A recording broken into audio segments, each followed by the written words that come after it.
Hi friends, मैं आप लोगों का इस चैनल के ऊपर फिर से स्वागत करता हूं। पिछले वीडियो में हमने देखा था constant current source end voltage source के बारे में देखा था और केसीएल केवीएल क्या होता है, दोनों किरचॉफ के नियम के बारे में हमने देखा था। आज के वीडियो में हम पढ़ने वाले हैं स्टैटिक इलेक्ट्रिसिटी क्या होता है, कि स्थिर विद्युत किस प्रकार से उत्पन्न होता है। और आगे हम इस वीडियो को हम कोशिश करेंगे कि इस वीडियो हम जितना अधिक हो सके उतना हम अधिक पढ़ाएंगे, ठीक है। देखो, आज के वीडियो को हम स्टार्ट करते आइए। दो अगर पदार्थ को रगड़ेंगे हम या उसको वो आपस में घर्षण करेंगे तो उसमें क्या होता है, एक जैसे कि हाथ हम इस प्रकार से हम करते हैं तो उसमें हीट उत्पन्न होते है। इसमें क्यों हीट उत्पन्न होते है कि यहाँ के जो कुछ परमाणु रहते हैं इसके आपस में क्या होगा, इलेक्ट्रॉन आपस में स्थानांतरित हो जाते हैं। इससे दोनों परमाणु में आवेशित हो जाएंगे दोनों, और आपस में उसमें क्या हो जाएगा, स्थानांतरित कर आवेश का स्थानांतरण होगा। इस कारण से उसमें करंट कुछ ना कुछ बहेगा, उसमें थोड़ा सा जो स्टैटिक कहलाएगा, ठीक है। तो इसको हम स्थिर विद्युत कहते हैं। जो परमाणु इलेक्ट्रॉन खोता है उसको हम क्या बोलेंगे, जो कोई इलेक्ट्रॉन खोता है उसको हम पॉजिटिव बोलेंगे, और जो इलेक्ट्रॉन को ग्रहण करता है, ठीक है, उसको हम क्या बोलेंगे, नेगेटिव बोलेंगे, ऋणात्मक, है ना। जो ग्रहण करता है उसे ऋणात्मक कहलाता है, ठीक है।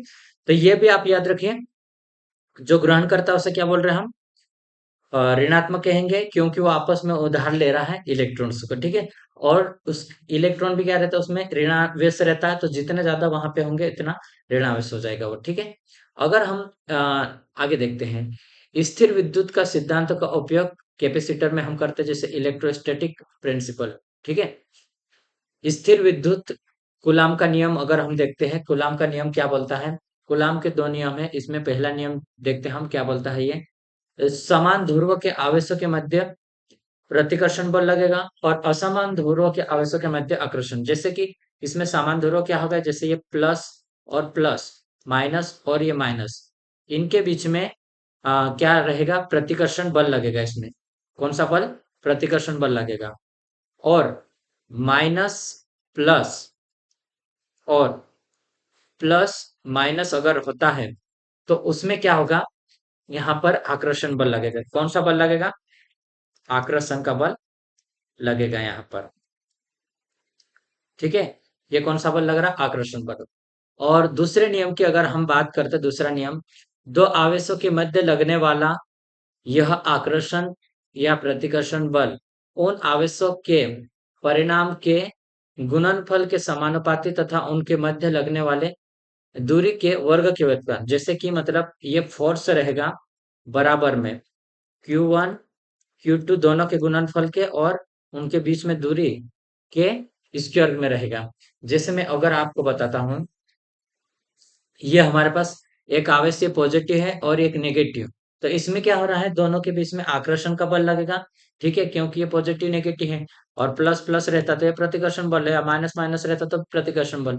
दोनों आवेश वन और आवेश टू दोनों के गुणनफल और उनके बीच की दूरी के इनवर्सली प्रोपोर्शनल, गुणनफल दो आवेश के गुणनफल के डायरेक्टली प्रोपोर्शनल में, और उनके दूरी के बीच में इनवर्सली प्रोपोर्शनल, ठीक है। जैसे कि मैं अगर आपको बताता हूँ, ये दोनों आवेश है, तो एफ समानुपाती Q1 एंड Q2 रहेगा। एफ समानुपाती 1/, स्क्वायर में रहेगा, इन डायरेक्टली प्रोपोर्शनल रहेगा, ठीक है। तो ये हम देखते हैं उसको, और हम देखते हैं कि अगर हम जैसे कोई आवेश है दो पॉइंट पे रखा, जैसे एक ये पॉइंट है एक यहाँ पॉइंट है, ये Q1 है और ये Q2 है, हमारे पास दोनों के बीच में दूरी D थी। तो उनके बीच में क्या रहेगा, कुछ न कुछ एयर रहेगी या एटमॉस्फेयर रहेगा।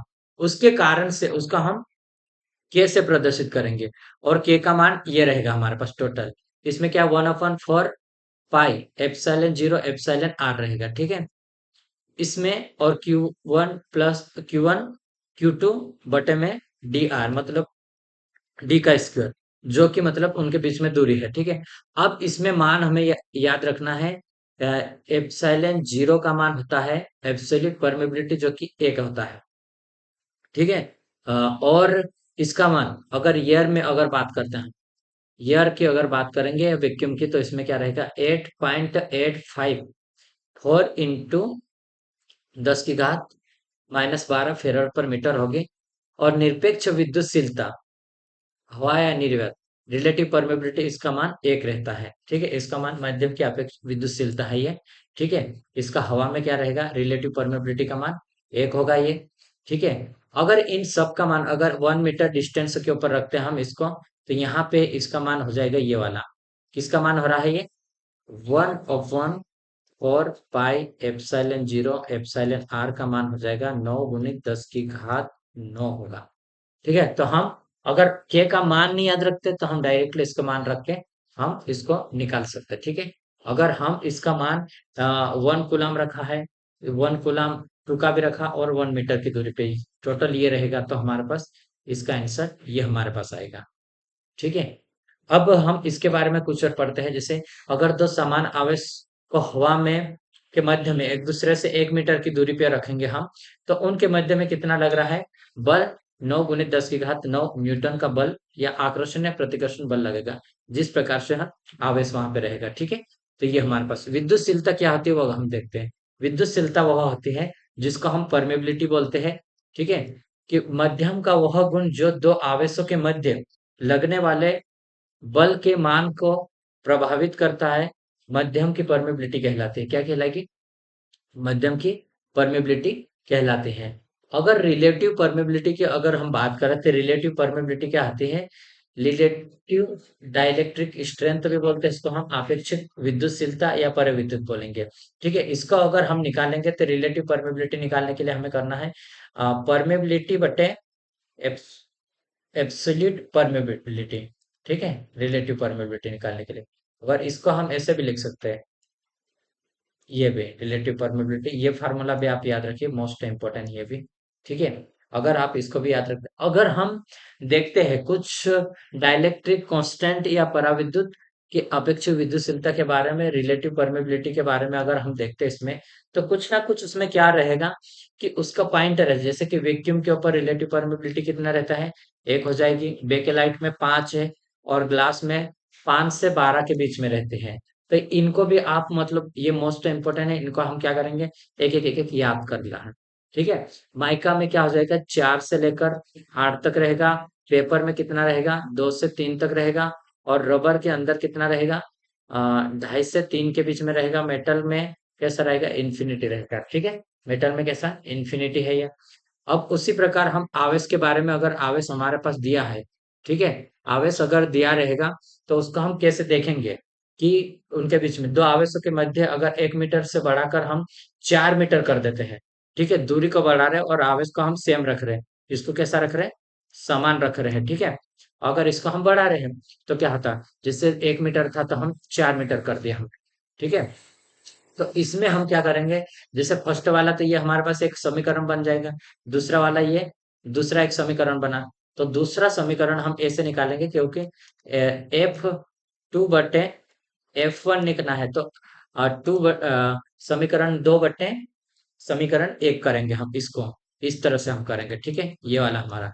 तो Q1 Q2 हम पहले तो इसका मान रखते हैं हम, किसका मान रख रहे हैं हम, पहले Q1 Q2 एंड D2 का स्क्वायर।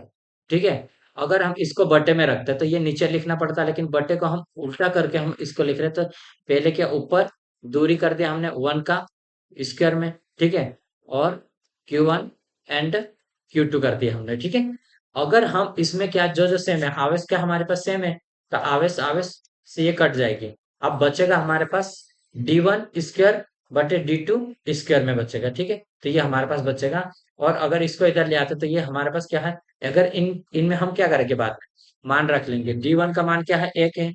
D2 का मान हमारे पास क्या है, 4 है। तो 4 का स्क्वायर करेंगे, 4 × 4 = 16 हो जाएगा। तो F2 बराबर होगा F1 इंटू 1/16 हो जाएगा। कैसा हो जाएगा, 1/16 हो जाएगा ये हमारे पास। तो ये आप इसको याद कर सकते हैं। अगर इलेक्ट्रिक फील्ड की बात करते हैं हम आगे, ये वाला तो एक मोस्ट इम्पोर्टेंट, इससे रिलेटेड न्यूमेरिकल आएगा, इसको आप याद रखिए। ठीक है, अब हम इसको करते इलेक्ट्रिक फील्ड।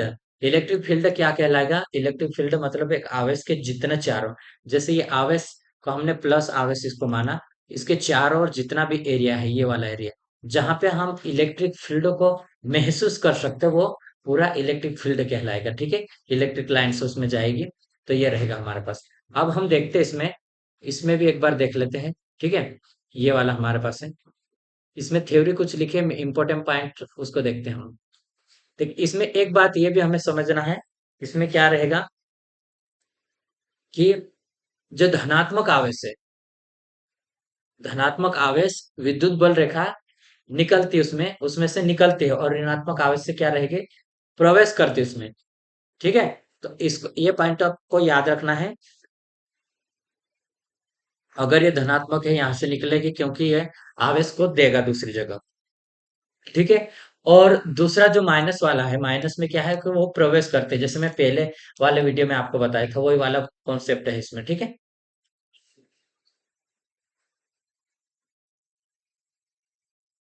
अगर आगे बात करते हैं हम, तो विद्युत आवेश के चारों ओर जो क्षेत्र है, जहां तक मतलब हम विद्युत बल रेखा जाती है या उसका हम विद्युत क्षेत्र क्या कहेंगे, विद्युत क्षेत्र जिसमें हम विद्युत का अनुभव करेंगे वहां पर।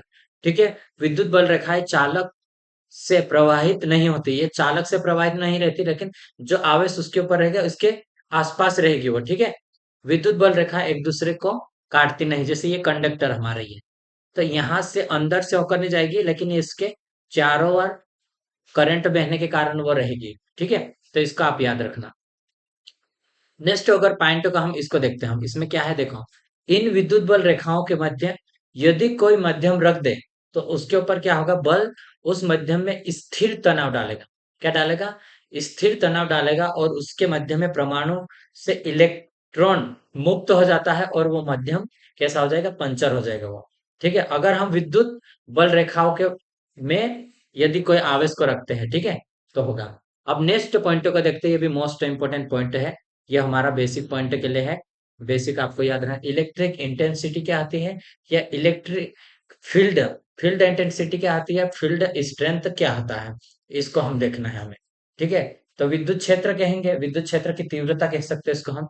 ठीक है, तो इसमें क्या होता है कि किसी भी विद्युत क्षेत्र के किसी बिंदु पर इकाई धनावेश रखने पर, क्या, एक किसी के बिंदु पर इकाई धनावेश को रखने पर, उस आवेश के ऊपर अगर हम चार्ज को रख रहे इलेक्ट्रिक फील्ड में, ठीक है, इलेक्ट्रिक फील्ड में चार्ज को रख रहे, तो उसके ऊपर जो बल रहे, जैसे ये इलेक्ट्रिक फील्ड है यहाँ पे।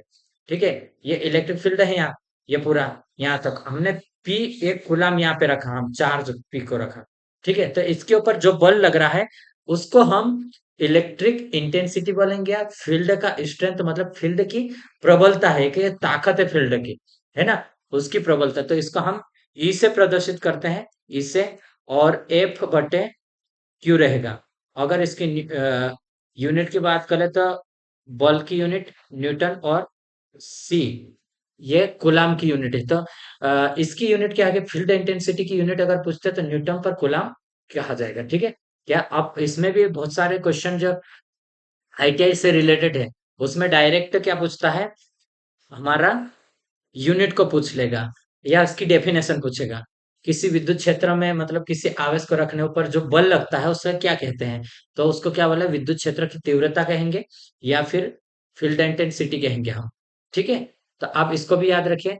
अब आगे बढ़ते हैं, नहीं, नेक्स्ट हम बढ़ते आगे, कि इसकी यूनिट और क्या क्या होती है, बल विस्थापन। ठीक है, तो इसकी यूनिट अगर हम बात करें, ये तो ये वाला हमारे पास क्या होता है, ये वाला हो जाता है। ठीक है, और क्यू, इसकी ये भी हो जाएगी। तो वोल्ट पर मीटर हमारा ये भी हो जाएगा इसकी यूनिट। न्यूटन कूलाम तो हमने एक यूनिट देखा, और नेक्स्ट है वोल्ट पर मीटर। वोल्ट पर मीटर किस तरह से हो रही, देखो, एफ बटे क्यू, न्यूटन पर कूलाम। एफ को, फोर्स को हम क्या लिख सकते हैं, फोर्स बल गुणित विस्थापन लिख सकते हैं, बल गुणित विस्थापन। तो ये हमारे पास क्या हो रहा है, बल का कार्य बटे विस्थापन, इसको। ठीक है, कार्य बटे विस्थापन, बल की यूनिट को हम यहाँ पे लिखा, बल की जगह पे, तो किया गया वर्क।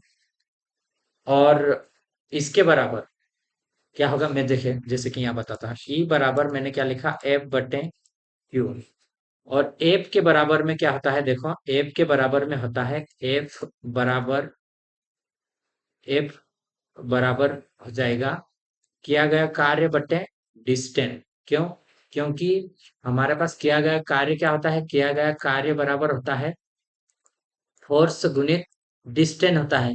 तो हमने क्या इसका मान तो किया गया कार्य का, तो ये अगर हम इसमें मान रखते हैं, ठीक है, तो ये हमारे पास हो जाएगा किया गया कार्य बटे क्यू और डी गुणक में रहेगा, एफ का मान हो जाएगा, ठीक है। अब डब्ल्यू बटे, यहाँ पे लिखता हूं मैं, डब्ल्यू बटे कूलम क्या होता है, वोल्टेज होता है। तो हम इसकी जगह पे क्या लग सकते हैं, वोल्ट पर डी। तो वोल्ट पर मीटर हमारे पास एक यूनिट आ जाएगी ये, ठीक है। क्या आ रही है, वोल्ट पर मीटर हमारी फील्ड, इलेक्ट्रिक फील्ड इंटेंसिटी की यूनिट आ जाएगी। इस प्रकार से ये हमारी यूनिट क्रिएट हो रही है। तो आप मतलब एक से एक यूनिट को मत याद रखिए, आप अलग अलग यूनिट को भी याद रखोगे तो आपको एक बेनिफिट ये रहेगा कि अगर आपको क्वेश्चन थोड़ा सा डिफिकल्ट लेवल में आपको ले जाता क्वेश्चन को, तो वो आपको इजीली बन जाएगा, ठीक है। थोड़ा सा अपना लेवल बढ़ाने की कोशिश करिए आप, तो आपको डेफिनेटली सक्सेस जल्दी मिलेगा। अब नेक्स्ट अगर पॉइंट को हम देखते हैं कि इसके ये क्या है, इलेक्ट्रिक फ्लक्स डेंसिटी क्या होती है। अब हम आ गए धीरे धीरे मैग्नेटिक सर्किट के ऊपर, ठीक है। विद्युत फ्लक्स घनत्व क्या होता है, तो इसको हम डी से प्रदर्शित करते हैं। विद्युत फ्लक्स घनत्व वो कहलाएगा, ये प्रति इकाई क्षेत्र से, जैसे एक पोल है, इसके ऊपर प्रति इकाई क्षेत्र से जितना हमारा फ्लक्स बहेगा उसको ही हम फ्लक्स घनत्व। जैसे किसी गांव के अंदर, किसी घर के अंदर या किसी देश के अंदर जितने भी पॉपुलेशन है जनसंख्या की, वो एरिया कितना बड़ा है और कितना कितने वहां पे लोग ज्यादा है, ठीक है। अगर एरिया मान के चलो हम छोटा है, छोटे गांव में 100% रहते हैं, ठीक है। यहाँ पे 10 मीटर स्क्वायर में है एरिया उसका, और यहाँ पे 200 कैंडिडेट रहते हैं, यहाँ पे भी 10 मीटर स्क्वायर में है एरिया उनके पास। तो डेंसिटी किसकी ज्यादा है यहाँ पर, क्योंकि एरिया समान है लेकिन जनसंख्या यहाँ पे ज्यादा है। इस प्रकार मतलब आप डेंसिटी को मतलब क्या है, फ्लक्स डेंसिटी भी, कि छोटे से एरिया में जितना ज्यादा हमारा फ्लक्स बह रहा है, क्या है, विद्युत क्षेत्र के प्रत्येक इकाई क्षेत्र पर से गुजरने वाली विद्युत फ्लक्स की मात्रा को हम फ्लक्स कहेंगे, ठीक है, विद्युत फ्लक्स कहते हैं हम। अब विद्युत फ्लक्स घनत्व को हम डी से प्रदर्शित कर रहे हैं, फ्लक्स बटे एरिया होता है। तो कूलम पर इसकी इकाई क्या होगी, डी बराबर कूलम पर मीटर स्क्वायर में होगी। फ्लक्स घनत्व, अब ये फ्लक्स की सिंबल है, इसको फ्लक्स की सिंबल, इसको आप याद रखिए, फ्लक्स का सिंबल है, इसकी यूनिट क्या है, फ्लक्स की यूनिट कूलम है। फ्लक्स की यूनिट क्या है, फ्लक्स की यूनिट तो क्या हो जाएगी, विद्युत बल रेखा। विद्युत बल रेखा को अगर हम डिफाइन करेंगे तो Q बटे E हो जाएगा। और Q बटे E, Q बटे E क्या हो रहा है हमारे पास, ये आप इसको याद रख लें, ठीक है, ये हमारे पास हो जाएगा। अगर हम नेक्स्ट पॉइंट को अगर देखते हैं, हम इस पॉइंट को देखेंगे, विभव प्रवणता क्या होती है, पोटेंशियल ग्रेडियंट क्या होता है, जिसको हम जी से प्रदर्शित कर रहे हैं, किससे, जी से प्रदर्शित। दूरी के अनुसार, जैसे कि दूरी के अनुसार वोल्टेज में जो परिवर्तन आता है उसे पोटेंशियल ग्रेडियंट कहते हैं, ठीक है। विभव प्रवणता कहते हैं उसको हम, वोल्ट पर मीटर इसकी यूनिट हो जाती है, क्या है, वोल्ट पर मीटर इसकी यूनिट होती है, ठीक है। वोल्टेज में परिवर्तन है, और ये क्या है, लंबाई यानी दूरी में परिवर्तन, इसको हम जी से प्रदर्शित करते हैं। जी बराबर क्या होता है, डीवी बटे डी एक्स। तो ये है पोटेंशियल ग्रेडियंट कहते हैं उसका हम, ठीक है। अब आगे बढ़ते हैं, हम नेक्स्ट पॉइंट को देखेंगे, ठीक है। ये हमारे पास नेक्स्ट पॉइंट देखते हैं हम, इसमें थोड़ा सा और बड़ा करेंगे। देखो नेक्स्ट पॉइंट में हम देखते हैं इसको, हम इसमें क्या पूछा है, ब्रेक डाउन वोल्टेज क्या होता है। ये छोटे छोटे पॉइंट जो कि अलग अलग डेफिनेशन में दिए हैं, इनको आप डेफिनेशन याद रखिए, इससे रिलेटेड भी क्वेश्चन आते हैं, ठीक है। अब भंजन विभव बोलते हैं उसको, क्या बोलेंगे, भंजन विभव। वह अधिकतम वोल्टेज जिसके ऊपर कुचालक, कुचालक यानी कि जो इंसुलेटेड पदार्थ रहते हैं, इंसुलेटेड मटेरियल, वो पंचर हो जाता है, उस उससे करंट, और फिर क्या होगा, बहने लग जाएगी उसके अंदर से, ठीक। तो उसको हम वोल्टेज ड्रॉप कहेंगे, उसको क्या बोले, ब्रेक डाउन वोल्टेज कहेंगे। यहाँ से वोल्टेज जा रहा है उसको हम क्या बोले, ब्रेक डाउन वोल्टेज को हम क्या बोल रहे हैं, कि कोई भी ऐसा पदार्थ हो, जैसे कि मान के चलो आपने 5 एम्पियर के लिए एक केबल को डिजाइन कर लिया है, वायर को डिजाइन कर लिया, 5 एम्पियर से अधिक नहीं जाएगा। हमने यहाँ पे वोल्टेज बढ़ाए और हमने सीधे उसको कर दिया 100 एम्पियर में ले गए, या 10 एम्पियर में डबल कर दे, तो पूरी तरह से पंचर हो जाएगी। इंसुलेटेड उसका ऊपर वाला क्या हो जाता, जल जाता। तो उस इंसुलेशन का एक भंजन विभव रहता है, ठीक है, तो ब्रेक डाउन हो जाएगा वहां से, ठीक है, तो उसको हम ब्रेक डाउन कहते हैं। तो आई होप कि आपको ब्रेक डाउन वोल्टेज क्या होता है वो समझ में आया है, ठीक है। अब मैं नेक्स्ट पॉइंट को देखता हूँ, डाइलेक्ट्रिक स्ट्रेंथ क्या होता है, जिसको हम पराविद्युत सामर्थ्य बोलते हैं। यदि कुचालक पदार्थ के अंदर प्रति इकाई मोटाई द्वारा पंचर हुए बिना, क्या है इसमें, पंचर बिना हुए उसमें अधिकतम जितनी वोल्टेज सहन कर लेता हो, उसके अंदर से बहने देता, उसको हम डाइलेक्ट्रिक स्ट्रेंथ कहते हैं। क्या बोलेंगे हम उसको, डाइलेक्ट्रिक स्ट्रेंथ बोलते हैं, ठीक है।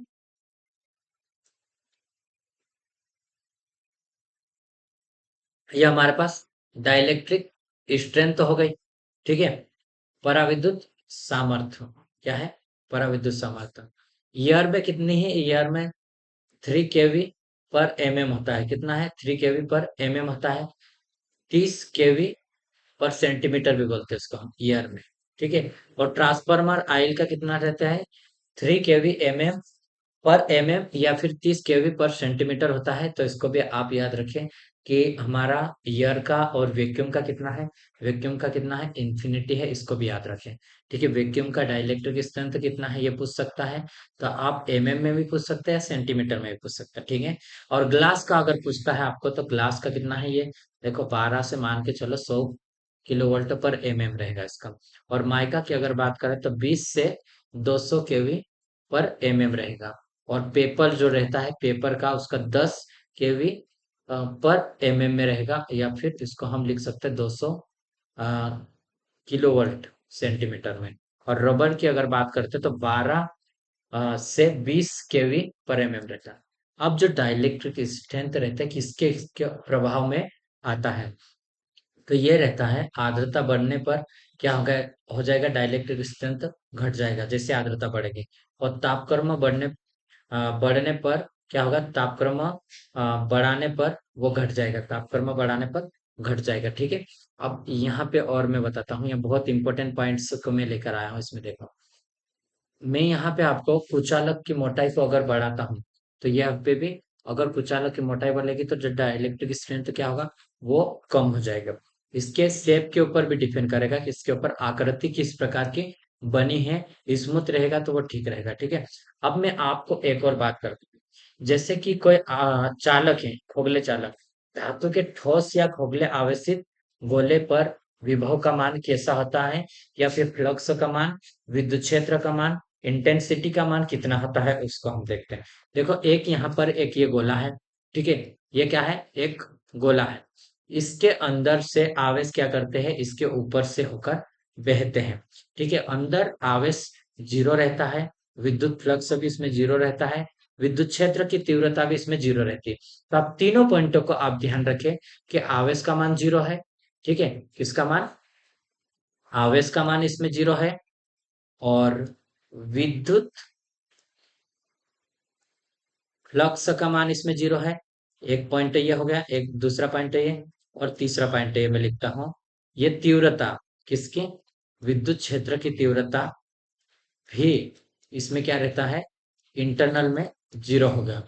लेकिन एक ऐसा जो है हमारे पास विभव, विभव जो रहता है, पोटेंशियल विभव जो कि अंदर भी समान रहता है, जितना इसके ऊपर रहेगा उसके समान ही इसमें भी रहेगा, ठीक है। तो आप इसको याद रखें, धातु के किसी भी ठोस या गोले को आवेशित करते हैं तो आवेश केवल उसकी बाहरी सतह पर से होकर प्रवाहित होता है, अंदर क्या रहता है, जीरो रहता है, फ्लक्स का मान जीरो, विद्युत क्षेत्र की तीव्रता का मान भी जीरो रहता है।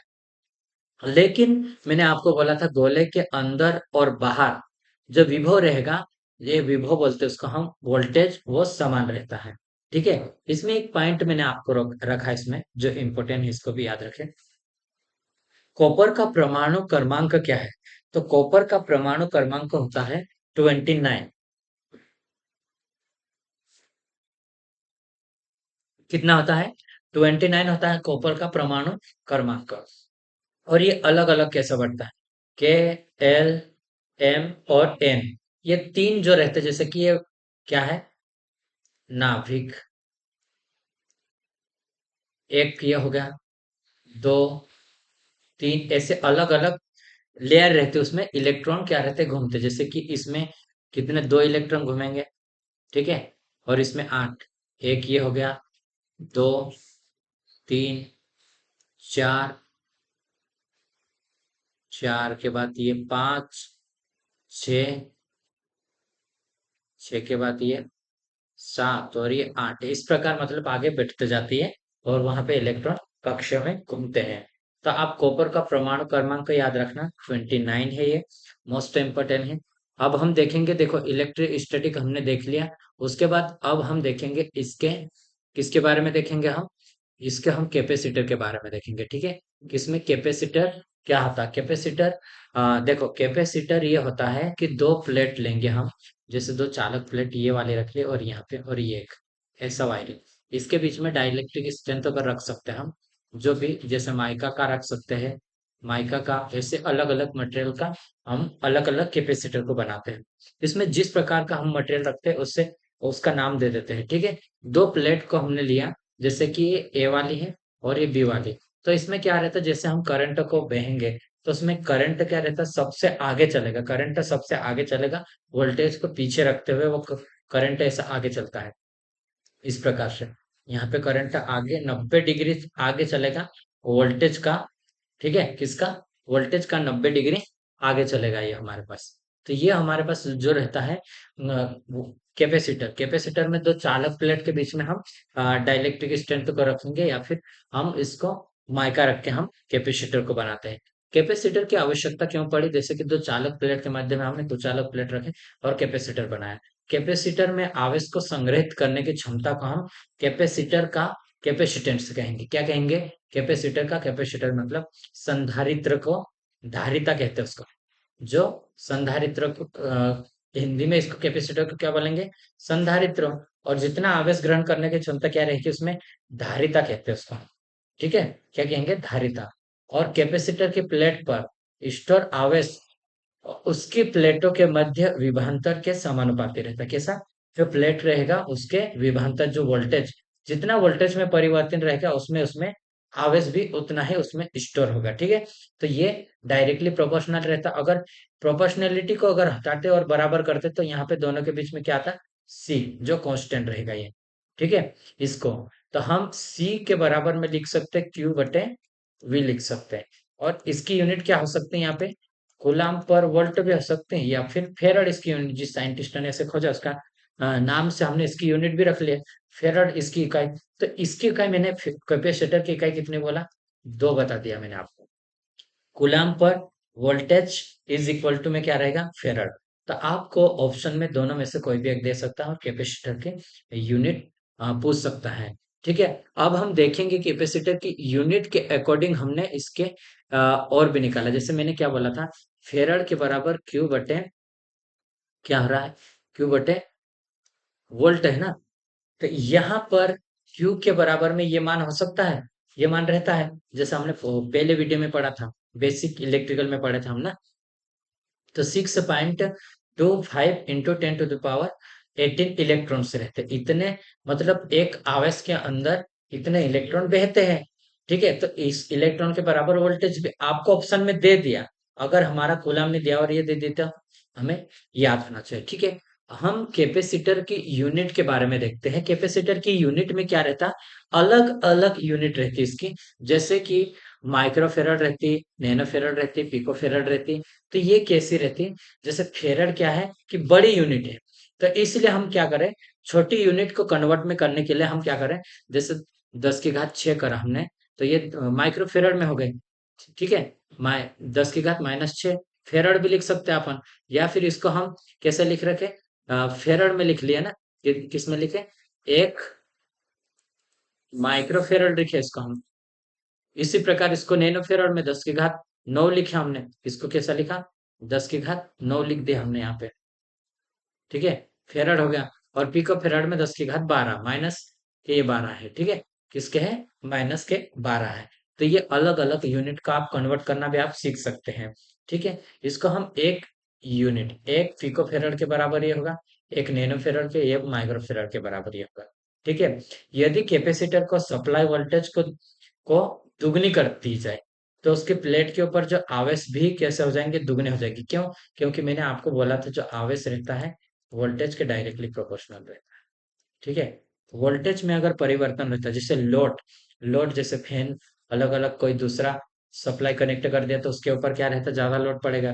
तो इसमें क्या रहता है? कैपेसिटर क्या करेगा? उसको मैनेज करेगा, स्टोर करके एनर्जी को रखता है। कैपेसिटर एक्चुअल में कुछ ने स्टोर करके रखता है। ठीक है, दी जाए तो उसकी प्लेट पर आवेश भी दुगने हो जाते हैं। लेकिन कैपेसिटर का कैपेसिटेंस कैसा रहेगा? स्थिर रहेगा।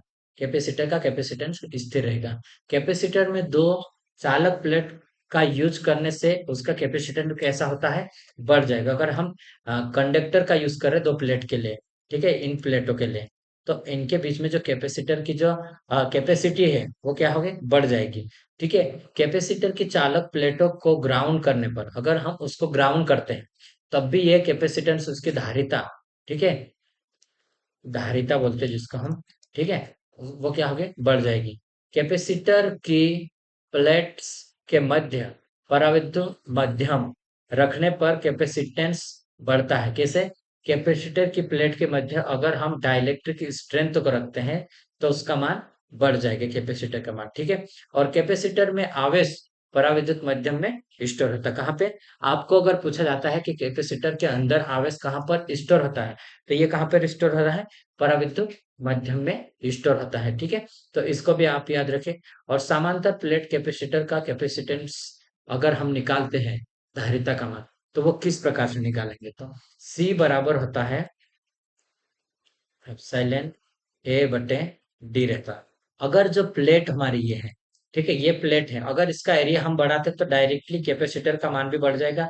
लेकिन इस बीच में दो प्लेटों के बीच में दूरी अगर हम बढ़ा देते हैं तो कैपेसिटर क्या होगा? कम हो जाएगा। इसके अनुसार इस फार्मूला डायरेक्ट अगर इसको हम कम कर रहे हैं दूरी को, तो ये कैपेसिटर हमारा क्या होगा? बढ़ जाएगा। ठीक है, तो इसलिए आप इसको याद रख सकते हैं। अब नेक्स्ट में हम देखते हैं, जैसे कि मैंने आपको बोला था, इसमें क्या देखा? देखो, इसका मान क्या हो सकता है? इसके बराबर, इसका मान ये है, दोनों। ठीक है, ई बराबर होता है ई आर और ई जीरो। तो ये भी हम इसमें रख सकते हैं। और इस जीरो का मान ये होगा। ठीक है, एब्सोल्यूट परमिबिलिटी बोलते हैं जिसको हम, फेराड पर मीटर। और रिलेटिव परमिबिलिटी का मान 1 होता है और इसकी यूनिट नहीं होती। तो आप इसको भी याद रखें। ठीक है, अब ई क्या है मैं आपको बता, माध्यम की निरपेक्ष विद्युतशीलता है। क्या है? मध्य जो रहेगा, कोई भी मध्यम रहेगा दो प्लेट के बीच में, उस मध्यम का रहेगा। ठीक है, तो इसमें ये आ जाएगा। और उसी प्रकार में अगर एब्सोल्यूट परमेबिलिटी के आपको यूनिट पूछता है, तो ये हमारे पास यूनिट होगी, जो कि न्यूटन कुलाम न्यूटन पर मीटर स्क्वायर में रहता है। ठीक है, ये इस सूत्र के द्वारा आया, इसी फार्मूले के द्वारा आया। पर इसको आप डायरेक्टली याद रखिए। या फिर फोर्स पर मीटर भी इसका यूनिट होती है। तो किसकी यूनिट अगर आपको पूछता है? एब्सोल्यूट परमेबिलिटी की यूनिट अगर पूछता तो फेराड पर मीटर। ठीक है, सेकेंड यूनिट क्या है? कूलाम स्क्वायर पर न्यूटन मीटर स्क्वायर होता है, न्यूटन मीटर स्क्वायर होता है। तो इसको भी याद रखें। अब एयर या वैक्यूम की अपेक्षित विद्युतशीलता की अगर मैं बात करता हूं, तो उसमें क्या हो गया? माध्यम की अपेक्षित विद्युतशीलता, इससे हम प्रदर्शित करेंगे। और माध्यम माध्यम की अपेक्षित रिलेटिव परमेबिलिटी इसमें रहती। और एरिया प्लेट की चालक मीटर स्क्वायर में रहेगा और दोनों के बीच में दूरी जो कि मीटर में होगा। ठीक है, किस में है? मीटर में है ये। ठीक, नेक्स्ट अगर हम बात करें नेक्स्ट की, कुछ पॉइंटों को हम देखेंगे। कैपेसिटर की चालक प्लेट के मध्य अगर एयर की जगह हम माइका को रखते हैं, तो कैपेसिटेंस उसका बढ़ जाएगा, क्योंकि एयर रहेगा उसमें कम रहेगा और जो माइका रहेगा उसमें ज्यादा आवेश स्टोर होते हैं। इस कारण उसकी कैपेसिटी क्या हो गई? बढ़ जाएगी। ठीक है, और कैपेसिटर के चालक प्लेट के मध्य धातुओं की एक प्लेट रखने पर कैपेसिटर के जो चालक प्लेट उसके मध्य में धातु की प्लेट अगर रखते हैं तो क्या होगा, धातु की तो वो कैपेसिटेंस बढ़ जाएगा। लेकिन अगर कैपेसिटर के समान प्लेट के मध्य में अगर परावैद्युत मध्यम को हटाकर उसमें चालक पदार्थ अगर रखते हैं, कैसा चालक पदार्थ अगर रखते हैं, तो वो क्या होगा, आपस में शॉर्ट हो जाएगा वो, ठीक है। जैसे कि अगर ये प्लेट है यहाँ पे और एक ये प्लेट है, अगर यहाँ पे भी कंडक्टर रखा तो ये शॉर्ट हो जाएगा ना, ठीक है। इसीलिए यहाँ पे क्या रख रहे हैं, हम एक इंसुलेटेड मटेरियल को रख रहे हैं, डाइलेक्ट्रिक स्टेटर को रख रहे हैं, ठीक है। तो उसमें आवेश स्टोर होते हैं, क्या होते हैं, आवेश यहाँ पर स्टोर हो जाते हैं। पृथ्वी की अगर हम विभव की बात करें तो पृथ्वी का विभव शून्य होता है और पृथ्वी का कैपेसिटर कैसा रहता है, अनंत रहता है। तो इस कारण से अगर पृथ्वी में हम किसी भी मटेरियल को या कोई हमारा पार्ट्स है जैसे ट्रांसफार्मर हो गया, मोटर हो गया, उसको हम क्या करते हैं कि उसको डायरेक्टली हम ग्राउंड कर देते हैं।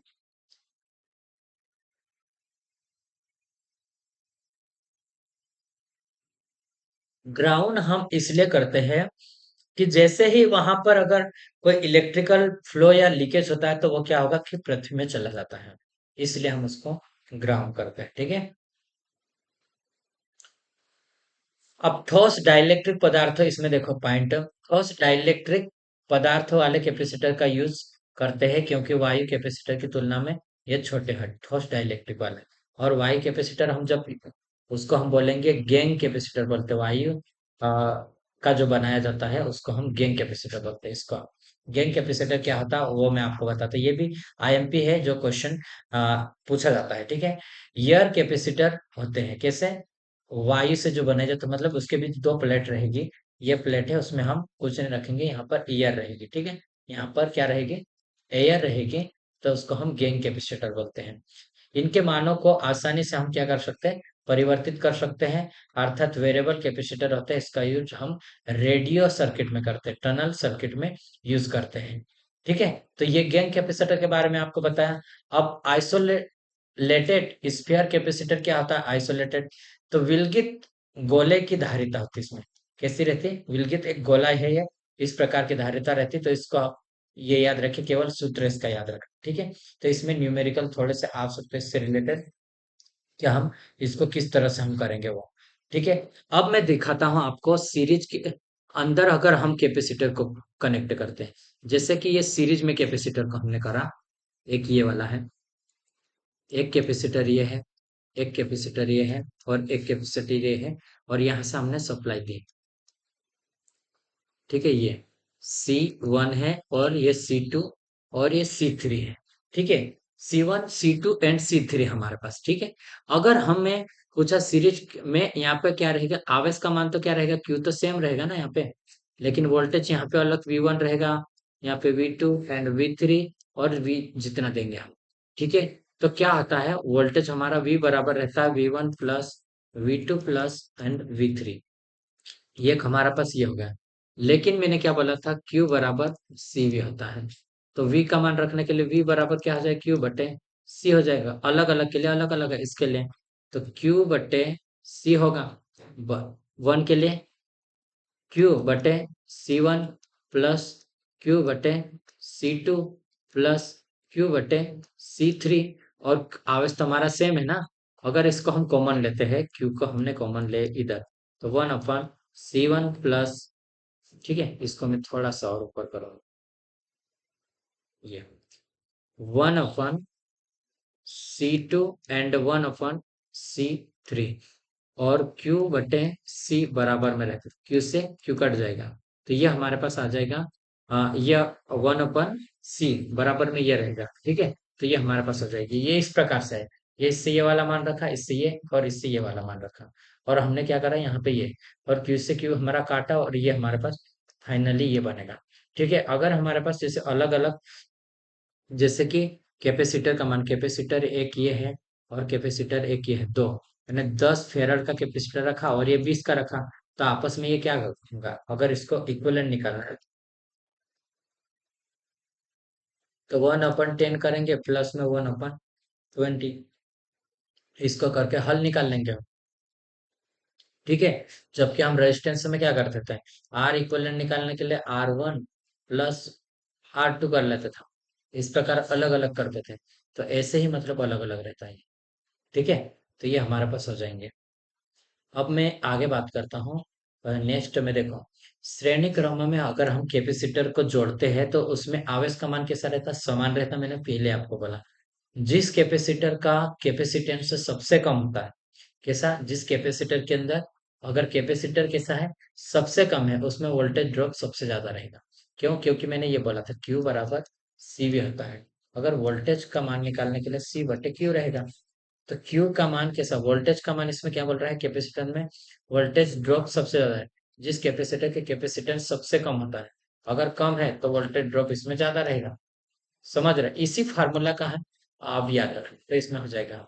और वोल्टेज ड्रॉप सबसे ज्यादा होता है और उसके पंचर होने की संभावना भी ज्यादा रहती है, जितना मतलब कैपेसिटर का वोल्टेज ज्यादा रहेगा तो, ठीक है। परिपथ का समतुल्य कैपेसिटर कम हो जाता है सीरीज के अंदर हम जोड़ने से, ठीक है। यह परिपथ के सबसे छोटे कैपेसिटर के मान से भी कम हो जाएगा, सबसे छोटा रहेगा उससे भी कम हो जाएगा।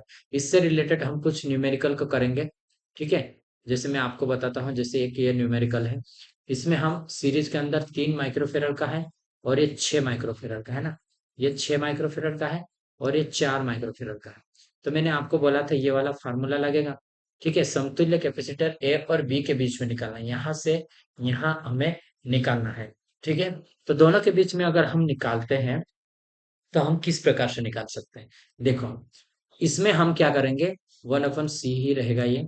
इसका हम एलसीएम लिए तो एलसीएम क्या ले सकते हैं हम, इसके 12, 12 में 3 का भी भाग चले जाएगा, 6 का और 4 का भी चले जाए, तो हमने ये क्या 12 लिया, ठीक है। ये हमने 12 ले लिया। उसके बाद हमने क्या करा है इसमें कि 3 का दिया तो 4 बार में गए, 3 चौक 12, तो ये 4 बार में गया, ठीक है। कितनी बार में गया, ये 4 बार में गया। और ये वाला 6 से तो ये 2 बार में गया है, कितने बार में, 2 बार में। और ये वाला अगर 4 का तो 3 बार में आ जाएगा, ठीक है, ये 3 बार में चला गया। तो इसको इसको हम ऐड करते हैं तो कितने हो जाएगा, 4 और 2 6, 6 और 3 9, 9 बटे कितना हो जाएगा, 12 हो रहा है ये, 9/12 हो रहा हमारा 1/C का। अगर हम इसको क्या करें, सी करते हैं, उल्टा कर रहे हैं, ठीक है, इसका गुना हम इसमें कर रहे हैं और इधर का इधर कर लें, तो ये क्या हो जाएगा, 12/9 हो जाएगा। इसको भी हम काट सकते हैं, जैसे कि 3 से काटा, 3 चौक 12, 3 3 9, तो 4/3 बचा हमारे पास। 3 से इसको काटे, 3 एकम 3, बचा कितना, 1, और पॉइंट लगा तो 0, 3 3 9, और बचा 1, 3 3 9। तो इस प्रकार से हमारे पास आंसर आ सकता है इसमें, ठीक है। अब मैं नेक्स्ट करता हूं इसमें क्यू, टू दूसरा क्वेश्चन कर रहा। इसमें क्या बोला है, वोल्टेज V और वोल्टेज V2 का मान ज्ञात करना है, ठीक है। इसमें वोल्टेज सप्लाई इतनी दी है और हमारे पास कितना है यहाँ पे वोल्टेज सप्लाई का, ये हमारे पास रहेगा, ठीक है। कितना है, 10 माइक्रोफेराड का कैपेसिटर यहाँ पे लगा है और यहाँ पे लगा है 20 माइक्रोफेराड का कैपेसिटर लगा है, ठीक है। अगर हम इसमें क्या करेंगे, अलग अलग करंट का मान अगर रेजिस्टेंस से निकालते हैं अलग अलग निकलेगा यहाँ पे, ठीक है। तो हमें क्या वोल्टेज वो निकालना है, क्या निकालना है हमें, वोल्टेज यहाँ पे निकालना है अलग अलग। तो Q बराबर क्या होता है, Q के बराबर में C और V होता है, ठीक है। C और V होता है। अब हमारे पास क्या है, सबसे पहले तो हमें क्या निकालना है, यहाँ पे कितना आवेश है, ठीक है, कितना आवेश, यहाँ पे कैपेसिटर कितना है टोटल, ये कैपेसिटर निकाल लेते हैं। कैपेसिटर क्या है, पैरेलल में है, तो पैरेलल में अगर दो कैपेसिटर रहते तो हमारे पास C1 इंटू C2 बटे C1 प्लस C2 हो जाएगा, कैसा, C1 प्लस C2 हो जाएगा। तो बराबर में इसको करेंगे हम, 2 गुणित 1, 1 मिनट, 10 गुणित 20 होगा, है ना, ये है 20 गुणित 10 है, और दोनों को जोड़ेंगे तो 30 आ जाएगा। इसमें इसमें गुना करेंगे तो हमारा कितना आ जाएगा, 200/30, 0 से 0 कटा, 20 बचा, तो ये हम इसको काट लेंगे, तो ये हमारे पास हो सकता है 20/3 लिख ला, ठीक है। अब हमें आवेश निकालने के लिए ये क्या है, Q बटे बराबर CV होता है, तो Q बराबर में हमने करा C का मान हमारे पास क्या है, ये हमारे पास C का मान है, एक ये वाला, इसको आप इम्पोर्टेंट रखा, ठीक है। तो 20/3 है, गुणित में हमारे पास वोल्टेज निकालना है, ठीक है। वोल्टेज कितना है हमारे पास, 150 वोल्ट है। तो हमने क्या करा, 3 से इसको काटा, 3 पंजे 15, 5 से तो ये 50 आ गया, गुणित पी से। तो इसमें हम क्यू का मान निकालेंगे तो हमारे पास क्या है, 5 दूनी 10, 10 और 2 जीरो, ये 2 जीरो हो गया। तो ये हमारे पास हो जाएगा। ठीक है, ये हमारे पास कितना आवेश, कितना है हमारे पास, 1000 कूलम आवेश है। ठीक है, अब हमें वोल्टेज निकालने के लिए क्या करेंगे, वी बराबर हमारे पास ये वाला फार्मूला है, तो क्यू बटे सी। तो हमने क्या करा, इसमें सबसे पहले कि हम वोल्टेज का मान तो हमने रख लिए, या फिर हम वोल्टेज वी निकालना है हमें। ठीक है, यहाँ पे गलती की है इन्होंने। ठीक है, वी बराबर हम करेंगे 1000 आवेश का मान। ठीक है, बटे में फर्स्ट वाला कितना है, 10 फेराड है, तो 0 से 0, तो हमारे पास वोल्टेज 100 आ गया। अब 100 वोल्टेज हम फर्स्ट वाले में है, और सेकेंड वाले में क्या आ सकता, सीधी बात है कि वो 150 का है। क्यों, क्योंकि V2 बराबर V माइनस V1 हो जाएगा। ठीक है, जैसे कि मैं आपको बताता हूँ यहाँ पे। ठीक, इसमें क्या है, ये वाला जो हमारे पास है, ठीक, कौन सा वाला, जैसे मैं आपको हाईलाइट करके बताता हूँ, ये वाला 10 है। जितनी इसमें क्या है कि जितना मैंने आपको बोला था कि जितना ही कैपेसिटर हमारा कम रहेगा वहां पे वोल्टेज ज्यादा रहेगा। तो यहाँ पे कितना हो रहा है, 100 वोल्ट है, तो यहाँ पे 50 होगा ना, यहाँ क्योंकि 150 का है, दोनों को ऐड करेंगे तो 150 हो जाएगा हमारा। इस प्रकार से हम करते हैं। ठीक है, तो न्यूमेरिकल बहुत इंपॉर्टेंट है। आप इससे रिलेटेड न्यूमेरिकल एक दो करोगे तो आपको अवश्य ये भी याद रहेगा। ठीक है, कैपेसिटर के बारे में आपको बताता हूँ। कैपेसिटर, अब मैंने सीरीज के बारे में बताया आपको। अब नेक्स्ट है कि समांतर में अगर हम उसको करते हैं, अगर हम समांतर में इसको करेंगे, जैसे कि ये समांतर में है कि ये कैपेसिटर है, कैपेसिटर 2 एंड कैपेसिटर 3 हम समांतर में कनेक्ट करें और वोल्टेज सप्लाई दे दिया हमने। ठीक है, तो इसमें हम क्या करेंगे, देखो इसमें हमें करना रहता है इसमें कि इसमें क्या वोल्टेज रहेगा सेम। ठीक है, करंट यहाँ पे बढ़ जाएगी, वोल्टेज जितना यहाँ पे सप्लाई देंगे उतनी यहाँ पे भी रहेगी, यहाँ पे भी रहेगी और यहाँ पे भी रहेगी। ठीक है, लेकिन यहाँ करंट बढ़ रही है, आवेश बढ़ रहा है, क्यू बराबर सी वी होता है। ठीक है, इसी प्रकार वी के अंदर भी यहाँ पे भी C1 रहेगा, और ये पे भी सी और यहाँ पे भी सी। अब हमारे पास क्या हो रहा है, यहाँ पे करंट बढ़ रही है। कैसी, करंट हमारी कैसे बढ़ रही है, तो आवेश क्या, आवेश जुड़ रहा हमारा। ठीक है, यहाँ पे जितना जाएगा Q बराबर Q1 and Q2 and Q3, इन तीनों का हमने प्लस किया। ठीक है, अब Q का मान क्या है, ये वाला हमने मान रखा यहाँ पे, ये वाला C1 इंटू वी। ठीक है, C1 इंटू वी, इस प्रकार हमने ये भी मान रखा, ये वाला भी और ये वाला भी और इसको भी। इसमें हम कुछ कॉमन निकाल सकते क्या, तो V हमारे पास ये कॉमन आ रहा है, ये वाला। ठीक है, V कॉमन अगर हम निकालते हैं इसको, ठीक है, इसको हम V को कॉमन निकाल लेते हैं, तो ये हमारे पास ये V निकल आएगा C1 + C2। तो V से V हमारा ये क्या कट रहा है। ठीक है, V से V कट रहा हमारा। इसी प्रकार अगर हम C बराबर करेंगे तो C1 + C2 + C3 हो जाएगा हमारे पास। तो हम हमें क्या करना है, इसमें अगर दिया रहेगा किसका मान, अगर हमारे पास अगर दिया रहता है इसका मान, ठीक है, इनका मान, तो हम क्या करेंगे, इसमें अलग अलग कर सकते हैं। ठीक है, अलग अलग हम इसको कर लेंगे। ठीक, ऐड कर लेंगे तो ये हमारे पास आंसर आ जाएगी। जैसे कि मैं इसको बताता हूँ, यहाँ पे हमारे पास कैपेसिटर ये है, और कैपेसिटर इसका मान और इसका मान दिया है। अगर टोटल कैपेसिटर पूछा, पैरेलल में क्या आता है, C1 + C2 + C3 रहेगा, बराबर में सी आएगा, तो इनको ऐड कर लेंगे। 10 हो गया, 20 हो गया और 30 हो गया, इनको ऐड करो तो सीधे हमारे पास ये आंसर आ जाएगा। ये 10, ये 20 एंड ये 30, और यहाँ प्लस, तो कितना हो गया हमारे पास, 60 सी हो जाएगा। कितना, 60 हो रहा है ना, तो ये हमारे पास हो जाएगा, राइट। ठीक है, अब हमें अलग अलग कुछ दूसरा फाइंड आउट करने के लिए पूछता है, तो हम अलग अलग भी इसको निकाल सकते हैं। ठीक है, किस प्रकार से उसको Q का मान निकालने के लिए, तो ये हमारे पास रहेगा, Q बराबर क्या होता है, C भी होता है। और इसमें क्या हो रहा है, वोल्टेज हमारा सेम है। ठीक है, तो उससे पहले हमें क्या निकालना पड़ेगा, आवेश। इसमें क्या निकालना पड़ेगा, आवेश। सी का मान दिया है, वोल्टेज का मान भी हमें मिल जाएगा ये, तो आवेश का मान निकाल सकते हैं। आवेश को निकालने के लिए हम क्या करेंगे, आवेश को निकालने के लिए हम करेंगे कि देखो, आवेश का मान निकालना है तो सीवी, दोनों का मान दिया, क्यू बराबर हमने करा सीवी। तो अगर हमारे पास सी कितना है, 60 है, यहाँ पे कहाँ पे, सी वाला 60 है हमारा, टोटल है 60 और 150 है, तो टोटल हमारे पास आवेश इतना बह रहा है ये। टोटल ये हमारे पास आवेश रहेगा। ठीक है, कितना है टोटल आवेश हमारे पास, ये वाला रहेगा। ठीक है, इसी प्रकार Q1 निकालने के लिए हमारे पास ये है, तो इसको हम क्या करेंगे, इसको भी हम निकाल सकते हैं। कैसे निकालेंगे हम Q1? इसको हम करें C1 क्या है कितना है हमारे पास, C10 है हमारे पास, और वोल्टेज हमारे पास सेम रहेगा 150, तो हम इसमें गुना करेंगे तो हमारे पास ये आ जाएगा। इसी प्रकार मतलब Q1 Q2 Q3 ऐसा हम टोटल निकाल सकते हैं, ये भी इजीली है। ठीक है, तो ये इसको हम आराम से निकाल सकते हैं, ज्यादा कोई डिफिकल्ट नहीं है। आप निकाले इसको। ठीक है, अब मैं आपको इसको बोलता हूँ, थोड़ा सा जूम कर लेता है ना, ये हमारे पास आ गया। ये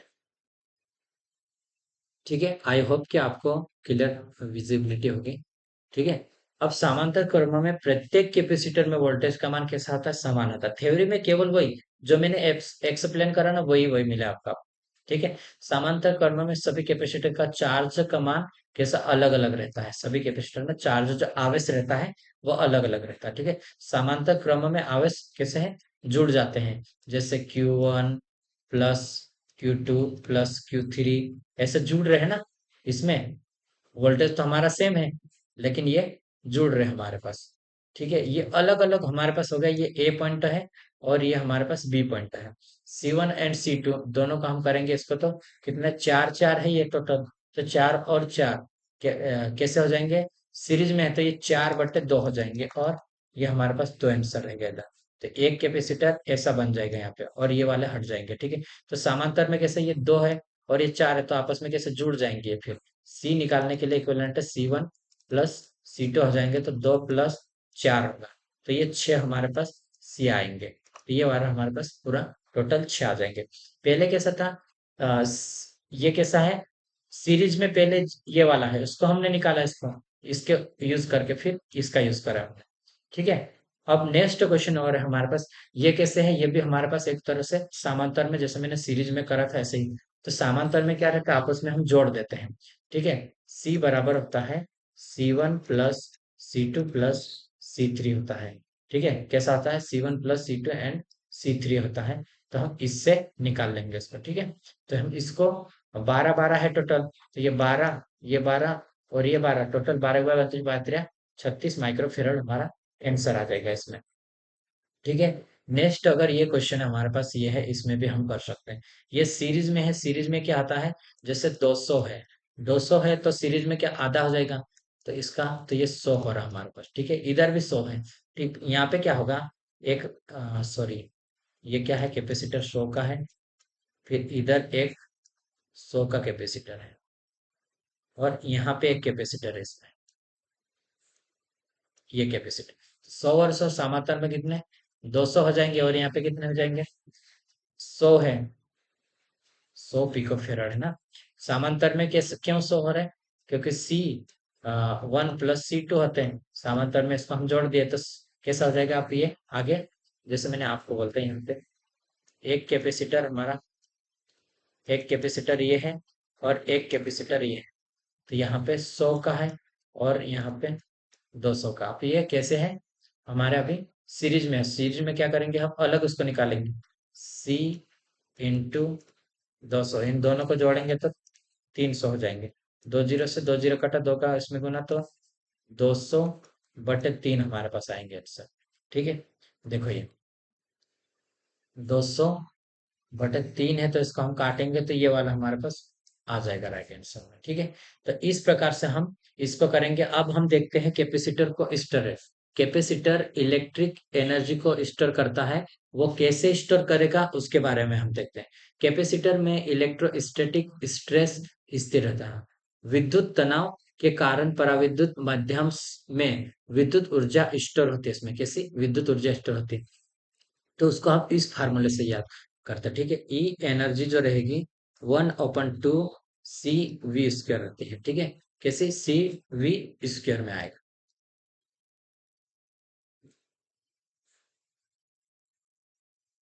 अब मैं आपको अलग अलग अगर बताता हूँ, Q बराबर होता है CV होता है। ठीक है, इसको हम V बटे क्यू बटे सी भी लिख सकते हैं। अगर हम यहाँ पे अलग अलग यहाँ पे मान रखते हैं, जैसे इसमें मान रख लेते हैं हम किसी भी एक का, तो v का मान हमने रखा तो v के ये क्यू बटे सी होता है इसमें, v क्यू बटे सी है, तो इसका हम मान रखा तो स्क्वायर में रहेगा, स्क्वायर में सी का तो सी से एक सी कट जाएगा, तो बचेगा क्यू स्क्वायर बटे सी। तो एक सूत्र ये हमारा आ गया। ठीक है, दो सूत्र हो गए। उसी प्रकार सी बराबर क्या होता है, क्यू बटे वी है, और उसी में हम इसमें मान रखेंगे। ठीक है, ऊपर वाले में किसमें मान रखा हमने, हम अभी मान रख रहे हैं इसमें, इसका मान रखेंगे, तो इसमें यह हो जाएगा क्यू बटे वी स्क्वायर बटे वी होगा, तो वी से वी कट जाएगा हमारा, तो क्यू वी एक हो गया। तो हमारे पास तीन ऑप्शन ये हमारे पास नहीं। देखो, इलेक्ट्रिकल एनर्जी निकालने के लिए 1/2 सी वी है, बराबर 1/2 क्यू स्क्वायर बटे सी, बराबर में रहेगा 1/2 क्यू और वी रहेगा। तो ये तीनों फार्मूले का आप याद रखें, तो जितने भी इससे रिलेटेड जो क्वेश्चन आएंगे वो आप इजीली कर पाओगे। ठीक है, तो मैं अभी कैपेसिटर के बारे में, कैपेसिटर की टेस्टिंग कैसे करते हैं उसके बारे में लिखा था। कैपेसिटर को टेस्ट करने के लिए हम ओम मीटर का यूज करते हैं। कैसे ओम मीटर का यूज करते हैं हम टेस्टिंग के लिए, अगर हम कैपेसिटर को ओम मीटर में चेक करेंगे, तो अगर वो सही रहेगा तो पहले तो जीरो बताएगा, और जैसे जैसे वो चार्ज होगा, क्यों, क्योंकि डिस्चार्ज रहता है, तो वो पहले क्या रहेगा, जीरो बताएगा, और फुल होने पे वो क्या हो, अनंत बताएगा, ऐसा बताएगा, तो वो एक आदर्श कंडीशन में रहेगा। अनंत ओम बताएगा तो वो सही है। लेकिन अगर वो पहले जीरो बता रहा और फिर बाद में कुछ ओम में बताएगा, तो वो कुछ ना कुछ उसमें शॉर्ट सर्किट रहेगी। ठीक है, या फिर वो जीरो ही शो कर रहा है तो वो पूरा शॉर्ट रहेगा, और कुछ कैपेसिटर बता रहा तो फिर वो, या तो फिर उसमें लॉसेस होगा, तो वो बताएंगे। ठीक है, तो आज इस वीडियो में इतना ही। हम अगर आगे हम करेंगे, आगे वाले जो बचे हैं टॉपिक उनको हम आगे अगले वीडियो में करेंगे। तो उस उन वीडियो को आपको प्राप्त करने के लिए हमारे चैनल को क्या करना पड़ेगा, सीधे इसको सब्सक्राइब करना पड़ेगा, और बेल आइकन होगा, उसको आप बेल आइकन पे क्लिक कर लो, तो जितने भी वीडियो में डाल रहा हूँ, अभी कुछ मैं इंपॉर्टेंट क्वेश्चन को भी लेकर आ रहा हूँ, और इसको भी साथ में थ्योरी भी ला रहा हूँ। ठीक है, अगर आपको पसंद आता तो अवश्य आप अपने फ्रेंड लोगों को भी भेजें, और उनको भी बोले, ताकि उनका हेल्पफुल हो जाएगी। अगर आपको इसका पीडीएफ चाहिए, तो इसमें मेरे मोबाइल नंबर भी होंगे, उन मोबाइल नंबर का से आप व्हाट्सअप कर सकते हैं कि हमें इलेक्ट्रिकल की नोट्स जो आप पढ़ा रहे हैं वो सेंड कर दीजिए, तो मैं सेंड कर दूंगी। टेलीग्राम हमारा चैनल है, उसमें भी आप, इस वीडियो के डिस्क्रिप्शन में दिया है, तो उसमें आप जुड़ सकते हैं, और उसको डायरेक्टली वहां पे भी मैसेज कर सकते हैं आप। ठीक है, तो वीडियो देखने के लिए पसंद आए तो आप अवश्य से लाइक करें, और वीडियो देखने के लिए धन्यवाद। जय हिंद, जय भारत।